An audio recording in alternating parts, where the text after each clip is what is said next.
Alright guys, today we're taking a look at a game called The Crew, The Quest for Planet 9. Now this game is for 3 to 5 players, it plays in about 20 minutes, and I'm really excited to check this one out because I don't have a lot of trick-taking games in my collection. I think I have like one sitting up there, and I'm a fan of trick-taking games. I used to play Spades years ago, so I'm familiar with it. I know what the rules are, I know how the trick-taking works. So when this game came along and everyone was saying it's basically the next big trick-taking game in the board game world, and then it adds a lot of variety to the game and everything, I was instantly drawn in, especially with the space theme on top of it. So let me show you exactly how this game is played, and then we'll come back to the table and I'll tell you guys what I think. Gaming tech, eating brekkie is the gaming tech, going for a recce is the gaming tech, gaming techie is the gaming tech, gaming techie. Alright guys, so this is The Crew, The Quest for Planet 9. I wanted to give you a quick overview of how this game is actually played.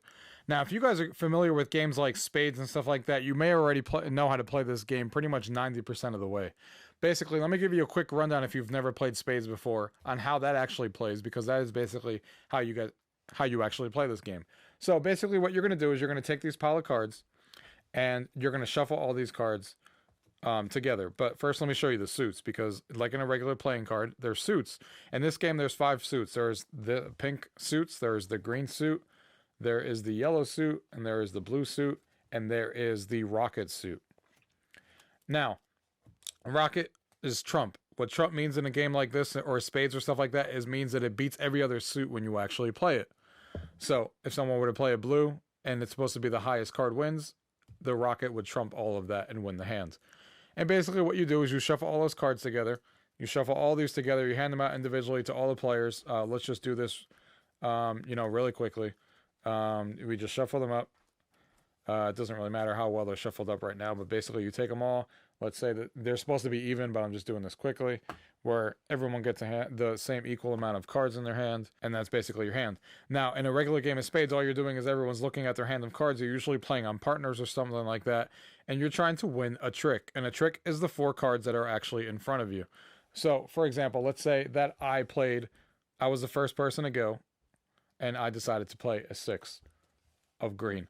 The next person has to go, and they also have to play a 6 of green.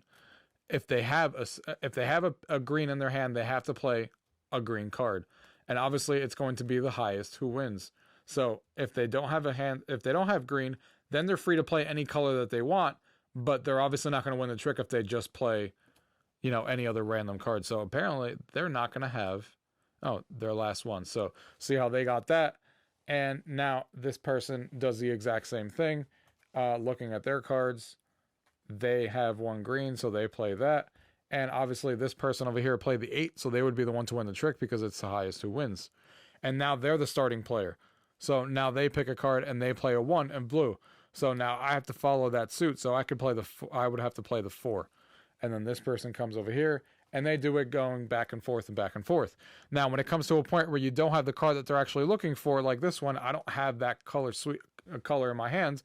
I can play any other card in my hand just to get rid of it, so I could just throw this 5. They're still going to win that 7, of course, because you have to follow that suit, but I can get rid of a card that way.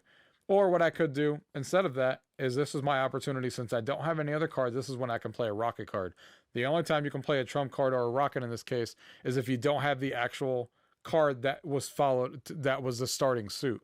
So he played the 7, I don't have that in my hands, so I can play the 4, and they play whatever they want or need to play, and then I would win that because it's the rocket card and that beats everything else. And that's basically the gist of how spades is played, as far as, you're doing that, you're trying to win tricks with your partner and stuff like that, going back and forth.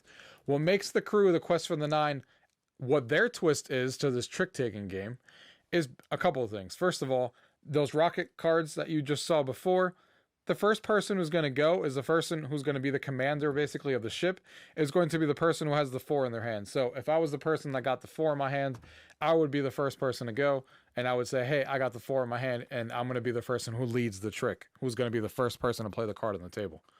So, second thing is that this thing comes with 50 different missions that you're trying to accomplish. You're basically trying to go on a quest to find Planet 9. And this is the logbook. And you can see there's 50 different missions in here, and they progressively get harder and harder. The first one has a 1 symbol over here, And I don't want you to read the text because that's part of the story, so ignore the text on the side so you don't spoil it for yourself. But you can see the first mission says 1. What that means is this small deck of cards over here is the mission deck. So if it says 1, that means that the person who is the captain, which is the person who has the 4 in their hand, gets to actually pick, since it's only 1, they grab the first card from the deck and they place it in front of them, the 4.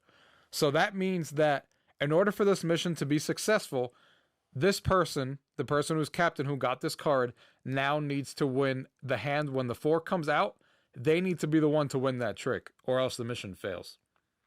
In a future game, for example, this one has a symbol of 2. So them being the captain, what it would be is you would put all the cards face up. So there's 2 of them, like the book says, for that mission. Captain always gets first choice, so they would look at their hand of cards, and based on their hand of cards that they're starting with, they would say, should I take the 4 of yellow because I think it's easier for me to win? Or should I take the 4 of pink because I think it's easier, I'm going to win that? They take that, and then the next person, next to them going in clockwise orders takes it. And then the missions go progressively harder than that. Some of them will let you do other things as well. There's little tokens in the game that look like this that will have numbers on them, like a 1 or a 2.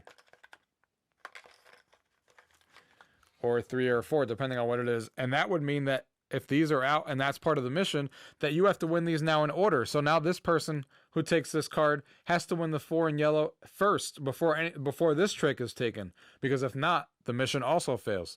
So, and it gets progressively harder, and they throw some other things up. Some of the other things is that this game is obviously a cooperative game. It's very different than Spades. Like I said, Spades you're usually playing, or a trick-taking game, you're usually playing on a partner, with a partner or by yourself or whatever the case may be, but usually partners. In this game, it's completely cooperative. You're trying to win this together. You're part of a crew. And also in this game, you're not allowed to talk in any way, shape, or form. Everything is silent. What everyone does get is these green chips. Everyone gets a green chip in front of them. And one time during the mission that you're doing, you can choose to take this mission card. And in my hand of cards, I can choose to take whatever card I want to show people and put this out there, and without saying anything, and take the token. If I put the token on the top of the card, that means that the 9, which obviously 9 is the highest that a suit goes to in this game, but let me use a different example. Let's say this is the 8. If I put the 8 on the top and I put this token here, that means that the 8 is the highest color suit of this color that I have in my hand. So I don't have a 9 in my hand is what basically this would signify. If I put it at the bottom, it would indicate that this is the lowest card that I have of this suit. So I'm telling everybody that I don't have anything else lower than an 8 in my hand for this color. So it's giving useful information to my teammates so they know what not to do for me if they're trying to win a certain trick or trying to make me win a certain trick. If you put it in the center, it means that this is the only card left in my hand of this color. That is the only type of communication you could do, and you can only do it once per player per mission. So that's the only thing you could do. And that's basically the gist of this game. You're playing a trick-taking game. There's 50 different missions in this book, and they each get progressively harder and harder. And you're reading through the little story narration that it has here, trying to find the Planet 9, reading through the story, and trying to go through all of these 50 missions. And the 50 missions all vary from each other. They add different twists and stuff to the game that make things harder for you. Obviously, mission 10 is going to be a lot easier than mission 50 is going to be. I've not gone through all 50 missions. It definitely gets a lot harder, and you're working with your teammates, trying to coordinate this together, and it definitely gets progressively harder. A couple of other things to mention here. These cards are just a reminder when you play this green token on top of your card that stays in front of you. You basically just take this in your hand to remind you that, hey, I have a card in front of me that's mine that hasn't been played yet, just so you don't forget. And there's a couple, and there's one more token in here that I was going to show you guys. This is the distress call. If you get to like mission 30 and you're having a really hard time, you basically can play this one time per mission, and you basically flip this out and you do a distress call, and basically it makes the game easier because now you can rotate you can pass a card to either your left or your right to your teammates when you need to pass them a card that they may want. So it just makes the game a little bit easier if you need to, depending on what mission you're on. So that is an available action as well. But that's basically it. That is basically how the crew, the Quest for the Planet 9 works, and how the game actually plays. You're going through those 50 missions and try to win tricks depending on what the order is, and just following along with the story. Let's go ahead and get to the table now. Let me tell you guys what I think about this game. All right, guys, so that was the crew, the Quest for the Planet 9. So that was an overview of how you actually play the game, and I play this game with 2 players because technically the box says it's for 3 to 5 players, but the rules actually have a way for you to play with 2 players. And I did play it with 2 players and 3 players and 4 players. 2 players does work. Basically, what the rules tell you to do in a 2-player game is you basically take a hand, you put 7 cards in front of you, and another 7 cards on top of that, and that's basically like a third player that is going to be playing in the game. And basically what it is the captain or the person who's going first with that full rocket ship, when they go, then they basically are in charge of picking one of the cards that are on top to play as if he was the third person in the game. So that's basically all it is. You're controlling a third person in the game because you need 3 people to play this game. Obviously, the game is meant to be played with 3, 4, or 5 people, and that's when the game really sings. So this game, if you're a fan of trick-taking games, this is definitely in the top 3 trick-taking games that you can play in the board games, board game world today.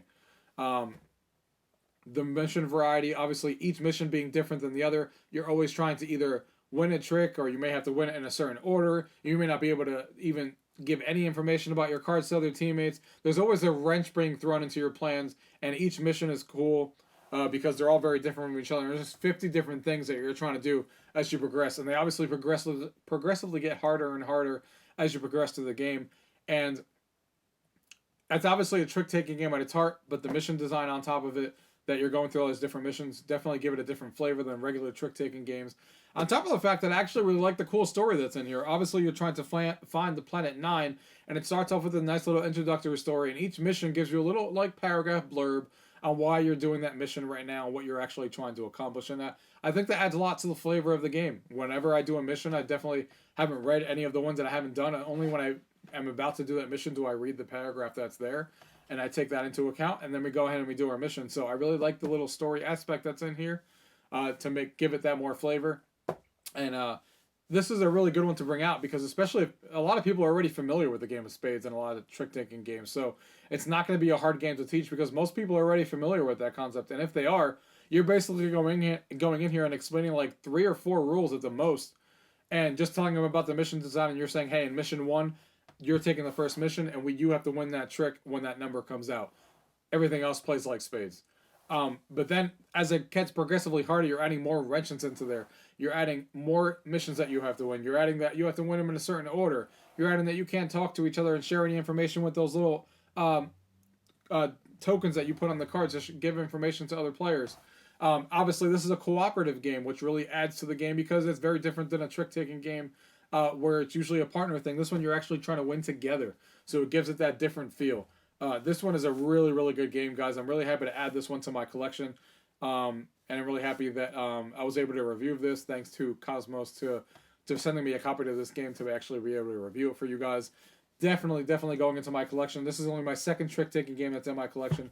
My other one is the Dwarf King, which I really like as well. But this one with the space theme and being cooperative and cooperative at the table really feels different than most of the trick-taking games out there because of the cooperative nature and because of the space theme on top of this and the 50 different missions that you're doing that all progressively go from easy to harder and harder and harder. This is a really solid game, guys. If you guys are fans of trick-taking games and cooperative games, this is definitely one you guys want to check out. That is The Crew from Cosmos.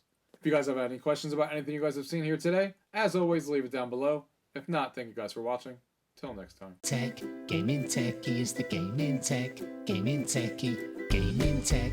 Eating brekkie is the gaming tech. Going for a recce is the gaming tech. UrGamingTechie is the gaming tech. UrGamingTechie.